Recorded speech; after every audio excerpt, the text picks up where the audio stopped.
Hey everybody, so it's Sunday, and it's my day to talk about what it means to be a man. This is a very difficult topic for me to talk about. I'm sure it's difficult for a lot of people to talk about. But the reason that it's so difficult for me is because I find that it's hard for me to articulate my feelings about this topic, and I feel like every time I try to talk about it, I can only get so far, and I can express the general way of like how I feel, but I can't really articulate it and say it in a way that makes me sound like I know what I'm talking about. So I'm gonna try my very best for you guys to make it seem like I know what I'm talking about.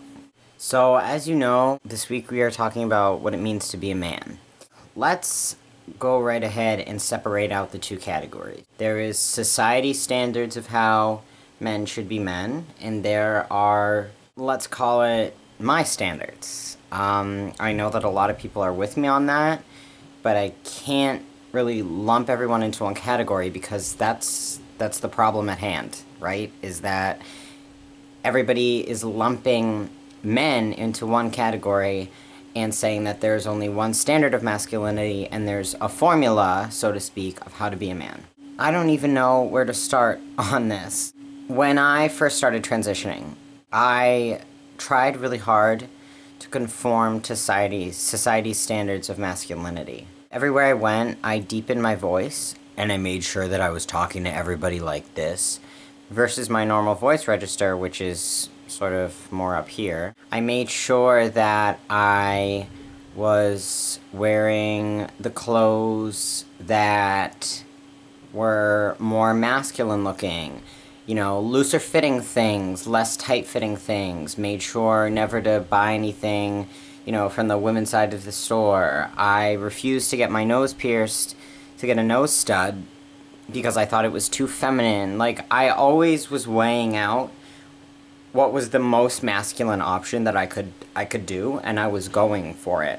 And I decided that I wanted to get into liking cars and fixing cars and all of these things that society brands as masculine, and all of these things that society brands as men's things to do. Women who say that they like fixing cars and they like you know, going fishing and camping, they're like, oh, you know, are you gay? No! There's nothing manly associated with those things except for society saying that they're manly. That's the only thing. And gender is just not that simple, and we cannot put it into boxes. We can't have men's things and women's things. That just doesn't make any sense. A lot of people at my work, I just switched jobs. I work at Starbucks now. And a lot of people at my work think that I'm gay because of the way that I speak and the clothes that I wear and my body language and the things that I like to do and the things that I don't like to do. And they all just assume that I'm gay, which is fine with me. That is so fine. They know that I have a girlfriend, but they actually believe that she's a cover-up, which is, that, to me, that's mind-blowing. But that's for another day. So because I act this way, they think that I am gay. It just doesn't make sense. Society's standards of what men should do and how men should be is wrong, to put it very simply. And when I started transitioning, I was very concerned with that. And then down the road, I really kind of took a step back and said, you know, this isn't me, and I'm not being true to myself. And I'm trying to put myself into the box that society deems is right for me, and I don't want that. I want to be my own person and do my own thing, and fuck people and what they think about me.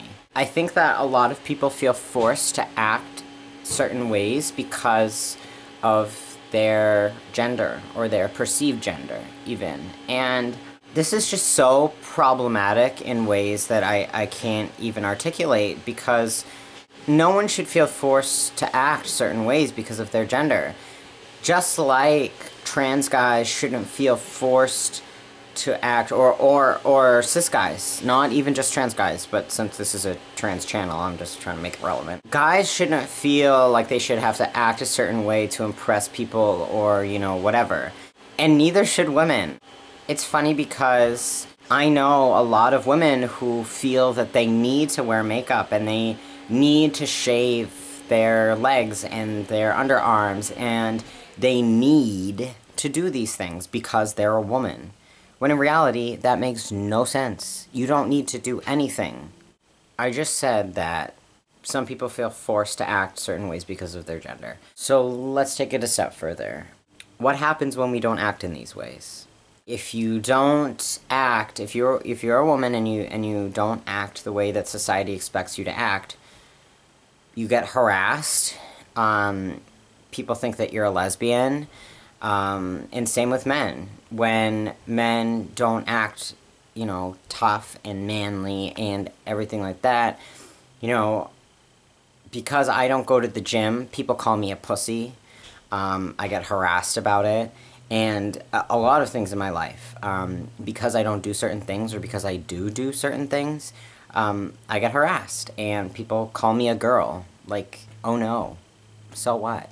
That is what's happening at my work, is that I don't act in the ways that they are expecting someone of my gender to act, so that they assume that I'm gay. I think that in order for us to kind of overcome these, we essentially have to unlearn our gender. And what it means to be a specific gender, and the boxes that people get put into because they are a certain gender need to be broken. And I think that slowly but surely, at least in the queer community, they are actually coming to this realization. Not so sure about the straight communities. But I think that our #1 mission is to educate people. I know that when people say that to me, and when people say, oh, you're such a pussy and all this stuff, I'm like, so what, dude? So what if I don't go to the gym? So what if I don't lift weights and care about my small stature? And so what if I, you know, like to wear pink, and there's no rule book. There's no set of rules that you need to follow, and society makes it so that people have it in their heads and in the back of their minds that there is one way to act your gender, and it's not the truth. I've gotten more comfortable with myself over the past 2 years, and comfortable enough to stand my ground on this. I definitely wasn't before, but definitely now. It's something that I've come to terms with, and I'm cool with standing up for myself, and you all should feel that way too, because there's only so far people are gonna go. You know, I had this one friend who always used to call me out on it, and finally I just started saying to him, so what? And he has no response to that, you know? There's no response. And if you really do get into an argument with someone about it, they're gonna come out looking like the douchebag, because they're giving in to society's standards of gender, and you're not. So go you. Alright, so next week is our Transtastic anniversary, so that's exciting.